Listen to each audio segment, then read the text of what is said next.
Hello விவாஸ், welcome back to master review. இன்றைக்கி நம்ம பார்க்க போகிறதும் ஒரு இன்ட்ரெஸ்டிங்கான டாபிக் தான். அது என்னென்னா, இந்த யூனிவர்ஸில் பில்லியன்ஸ் ஆஃப் ஸ்டார்ஸ் இருக்குது, பிளானட்ஸ் இருக்குது, கேலக்ஸிஸ் இருக்குது.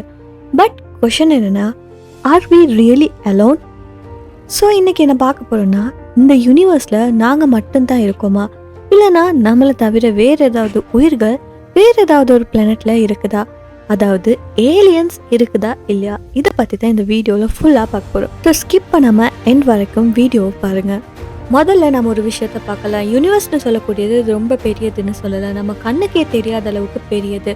ஸோ இந்த யூனிவர்ஸில் பார்த்தீங்கன்னா 100 பில்லியன் கேலக்சிஸ் இருக்கும். ஸோ அந்த ஒவ்வொரு கேலக்சிஸ்குள்ளேயுமே 100 பில்லியன் நட்சத்திரங்கள் இருக்குது. ஸோ இப்படி அதிகமான நட்சத்திரங்கள் இருக்கிறப்ப இந்த பூமியில் மட்டும்தான் லைஃப் இருக்குதுன்னு சொல்கிறது ரொம்பவே குறைந்த சான்ஸ்னு தான் சொல்ல முடியும். எக்ஸ்பர்ட்ஸ் ட்ரேக் ஈக்குவேஷனை யூஸ் பண்ணி கணக்கிட்டு பார்க்குறப்ப அதுபடி என்ன சொல்லப்படுதுன்னா, ஏலியன்ஸ் இருக்கிறதுக்கான வாய்ப்பு அதிகம்னு சொல்லி. ஆனால் இது நம்ம கண்ணால் வெரிஃபை பண்ண முடியாது, இன்னும் ப்ராப்பரான எவிடன்ஸ் நமக்கு கிடைக்கல. ஸோ அடுத்தபடியாக நம்ம பார்க்க போகிறது இந்த யூஎஃப்ஓ காட்சிகள் பற்றி. யூஎஃப்ஓன்னு சொல்கிறது என்னென்னா, ஒரு அறியப்படாத வானிலை பறக்கக்கூடிய வாகனங்களை தான் யூஎஃப்ஓன்னு சொல்லப்படுது. ஸோ நம்ம எல்லாருமே இன்டர்நெட்டில் இந்த யூஎஃப்ஓக்கள் பறக்கிற மாதிரியான வீடியோக்கள் எல்லாம் பார்த்துருப்போம். நாசா அது மட்டும் இல்லாமல் அமெரிக்காவோட பாதுகாப்பு துறை கூட இந்த அறியப்படாத வானிலை பறக்கிற நிகழ்வை பற்றி நிறைய ரிப்போர்ட்ஸ் எல்லாம் வெளியிட்டு இருக்காங்க. 2020 அமெரிக்காவோட பாதுகாப்பு துறை இது உண்மையாக இருக்குதுன்னு சொல்லி கன்ஃபார்ம் பண்ணியிருக்காங்க. ஆனால் அதுக்குள்ளே ஏலியன்ஸ் இருக்காங்களா இல்லையான்னு சொல்லி அவங்க கன்ஃபார்ம் பண்ணலை.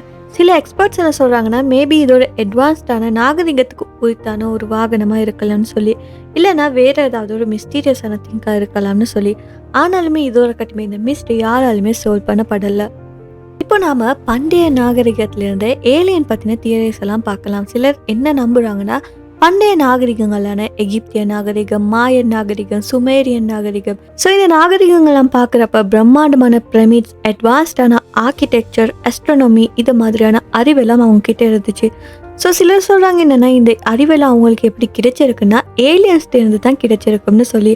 அது மட்டும் இல்லாமல் இன்னும் சிலர் சொல்கிறாங்க, நஸ்கா கோடுகள், எகிப்தில் இருக்கக்கூடிய எழுத்துக்கள், ஸ்டோன் ஹெஜ் இது எல்லாமே ஏலியன் அனுப்பிய செய்திகள் போல இருக்கும்னு சொல்லி. ஆனால் இன்னுமே இதுக்கான சரியான ப்ரூஃப் கிடைக்கல. ஆனால் இப்படிப்பட்ட தியரிஸ் இன்னுமே எக்ஸ்பர்ட்ஸ் கிட்டே இருந்துக்கிட்டு தான் இருக்குது. சரி, அடுத்து நம்ம பார்க்க போகிறது சயின்டிஸ்ட் எப்படி இந்த ஏலியன்களை தேடுறாங்கன்னு சொல்லி.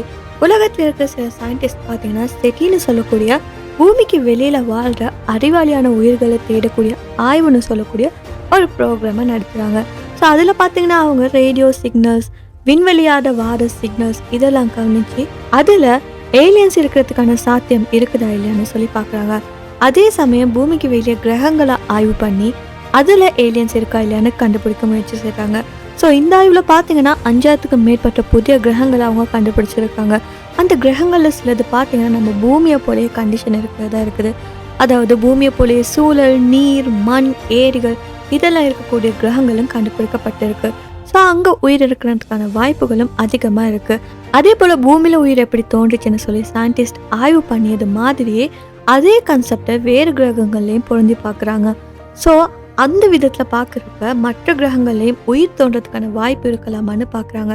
ஸோ இப்படி முழுவதுமாகவே ஏலியன்ஸ் பற்றினா அதிகமான ரிசர்ச் எல்லாம் நடந்துக்கிட்டு தான் இருக்குது. ஸோ இன் ஃபியூச்சர் ஏலியன்ஸ் இருக்கிறதுக்கான கிளியரான எவிடன்ஸ் எல்லாம் நமக்கு கிடைக்கலாம்.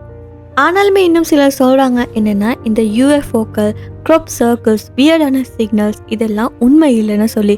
இதெல்லாம் பெரும்பாலுமே இயற்கை காரணங்கள், இல்லைனா மனிதர்கள் பண்ணிய தவறுகள், அப்படி இல்லைனா ஃபேக்காக இருக்குன்னு சொல்லி. ஸோ இதுதான் முக்கிய காரணம் நம்மளால் ஏலியன் இருக்காங்கன்னு சொல்லி பிளைண்டாக அக்செப்ட் பண்ண முடியாமல் இருக்கிறதுக்கு. ஸோ இப்போ வரைக்குமே உறுதியாக சொல்ல முடியாது ஏலியன்ஸ் இருக்காங்களா இல்லையான்னு சொல்லி. பட் ஷுவர் ஃப்யூச்சரில் நமக்கு இதுக்கான தெளிவான ப்ரூஃப் எல்லாம் கிடைக்குன்னு சொல்லி. ஏன்னா சயின்டிஸ்ட் இதை பற்றி அதிகமாக ரிசர்ச் எல்லாம் பண்ணிக்கிட்டே இருக்காங்க. அண்ட் ஃப்யூச்சரில் டெக்னாலஜியும் இப்போ இருக்கிறத விடையுமே அட்வான்ஸாக மாறலாம். ஸோ ஈஸியாக இந்த மிஸ்டேக்ஸ் சால்வ் பண்ண முடியுமா போகும். ஸோ நீங்கள் என்ன நினைக்கிறீங்க, இந்த ஏலியன்ஸ் ரியலாக இருக்காங்களா இல்லையா? உங்களோட தாட்ஸ் என்னென்னு கண்டிப்பாக என் கூட ஷேர் பண்ணுங்கள், நம்ம நாலேஜை வளர்த்துக்கலாம். அது மட்டும் இல்லாமல் இந்த வீடியோ பிடிச்சிருந்தா மறக்காம இந்த வீடியோவை லைக் பண்ணி உங்கள் ஃப்ரெண்ட்ஸ் கூட ஷேர் பண்ணுங்கள். நம்ம சேனலை சப்ஸ்கிரைப் பண்ணி பக்கத்தில் இருக்க பெல் ஐக்கானையும் கிளிக் பண்ணிக்கோங்க. இன்னும் ஒரு இன்ட்ரெஸ்டிங்கான வீடியோவில் நான் உங்களை சந்திக்கிறேன். Until then, stay curious, stay safe.